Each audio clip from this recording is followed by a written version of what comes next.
What's crack-a-lackin', everybody? It's me, Jesse, and welcome back to another Marvel Legends action figure review.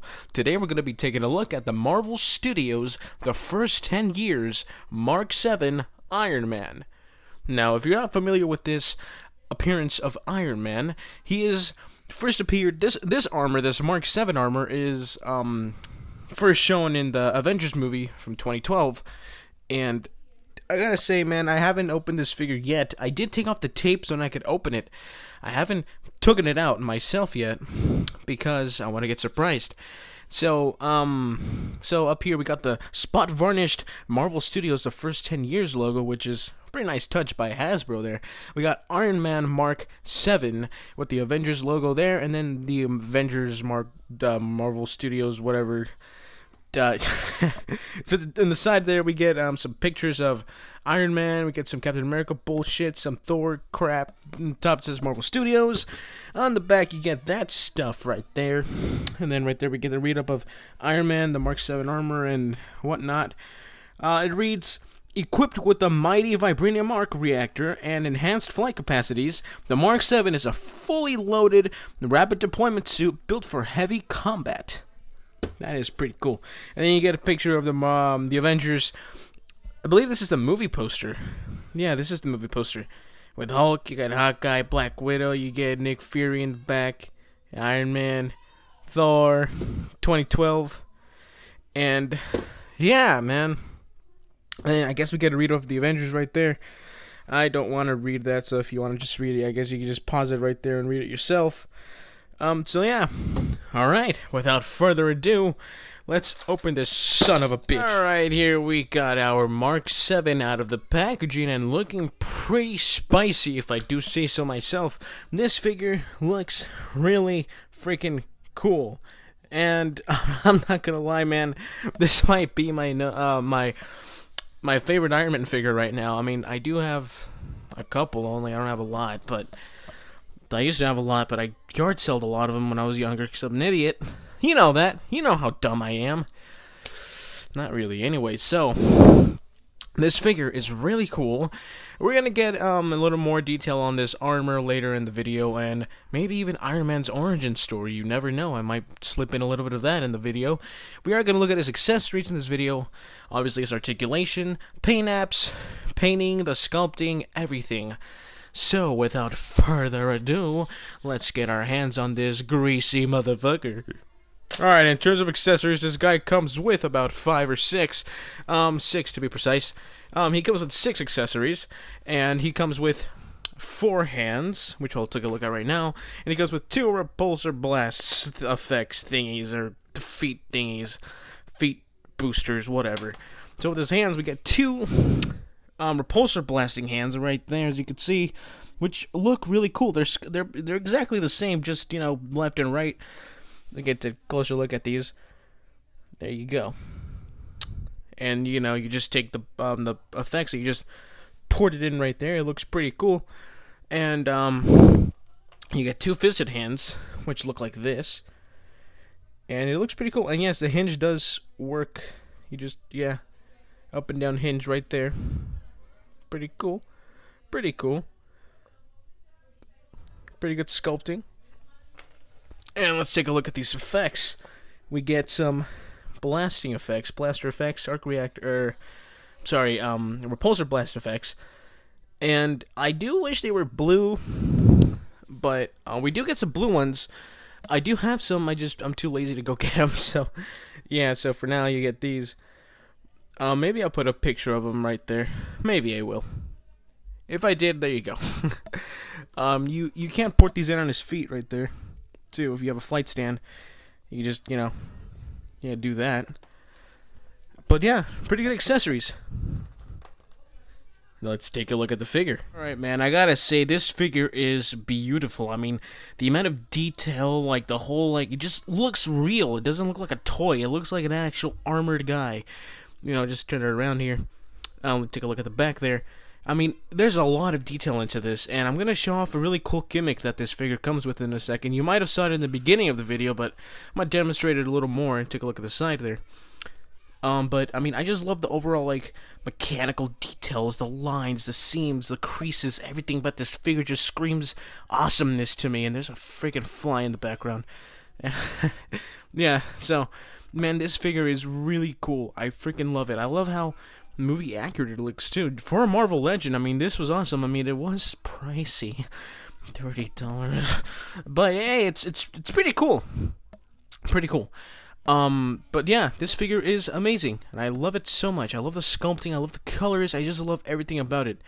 I'm a really big fan of the red, first of all. It's really shiny and metallic, and I love the metallicness of the golden faceplate there, and I like the fact that they added some blue paint around the eyes to add, like, that glowing effect, and just everything about it, man. It looks really cool. I love the little lines, the seams, everything, just very cool. The metallic gray that they added for the metal parts. You can see, like, they did paint the joint parts that same metallic gray. They also they painted the thigh parts gray. Everything about this is really cool. Alright, just to give a brief summary of this character. Iron Man, if you're not familiar already, his actual identity is Tony Stark, and his first appearance was in Marvel's Tales of Suspense in issue 39 of 1963, and I don't have the first appearance action figure, but I'll show up a picture of his first appearance look, and so Tony Stark, he was like a very rich, entrepreneur, and obviously he's a friggin' super smart motherfucker, or scientist, as you could say. And so then Stark, like in the movie, he was, like working on like weapons for the government to help with the war and whatnot. And, he was captured, he was injured and captured. And he had some shrapnel in his heart, which, really injured the crap out of his heart. So then he made the arc reactor to, like, keep his heart stable. And the group that the group that captured him was like, hey, you help us build weapons, we'll help you with your injured heart and whatnot. So then Stark was like, no, fuck you, I'm gonna do my own thing. He built his first appearance suit, and he got the hell out of there. And ever since then, he started making armors, and he became Iron Man. And so there you go. There's a brief summary of his origin story. In the movies, it's basically that. He's captured and everything. I mean, you can look at the movie. I believe it was released in 2008. A very good movie. Good CGI. Very good. Go ahead and read his first appearance issue, too. Marvel's Tales of Suspense, issue 39, 1963. Very good issue. I recommend it. I forgot to mention that the repulsor blasting hands don't have a hinge. So they're stuck in this position, which doesn't bother me, because, I mean, how else are you going to position a blasting hand? You're not going to position it in any other position, so, I mean, why do I even bother to add articulation to the hinge? So you can just, plug it in there, and it looks pretty cool. It's time to measure old Tony Stink out, and he's a little under 7 inches tall, or if not 6.5 inches tall. Size comparison time! Alright, here he is compared to the Mark 46 Captain America Civil War Iron Man, and you could see that this guy right here, the Mark 7, is way better than the Civil War Iron Man, because the Mark 46 Iron Man, I like the armor in the movie and stuff, and it was pretty cool in Age of Ultron, but I'm not a big fan of the figure. Limited articulation, and I don't know. I'm not a big fan of it. I'm a more big fan of the 7 because, more articulation, better paint apps, more sculpting. It's just pretty cool. And plus, he's taller, which is pretty cool. I love the Mark 7. Prefer it over the Mark 46. Mark 46 isn't a bad figure. It's just not my favorite. Here he is next to the Age of Ultron War Machine, which he towers over him. I mean, Mark 7 is a pretty chunky armor, but pretty cool. Here he is compared next to the Marvel Select Hulkbuster, which is the one I use for my Marvel Legends display, because, I mean, it's a pretty good figure. Fits perfectly into your display. So go ahead and pick him up if you want that. But here he is next to the Hulkbuster, and you can see how tall the Hulkbuster is compared to Mark 7. But I like the size difference between these two. Makes sense. In case you're wondering, of course you could swap out some heads. And the Tony Stark head from the Captain America Civil War 3-pack with Spider-Man and Cap, the Tony Stark head, it fits perfectly on there. So it looks good if you want to do that. It's the moment you've all been waiting for.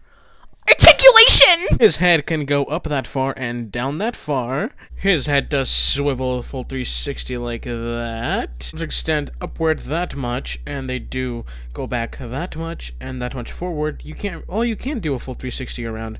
These flappy parts right here are they're like soft plastic, so doesn't hinder any articulation. Biceps swivel, double jointed elbows.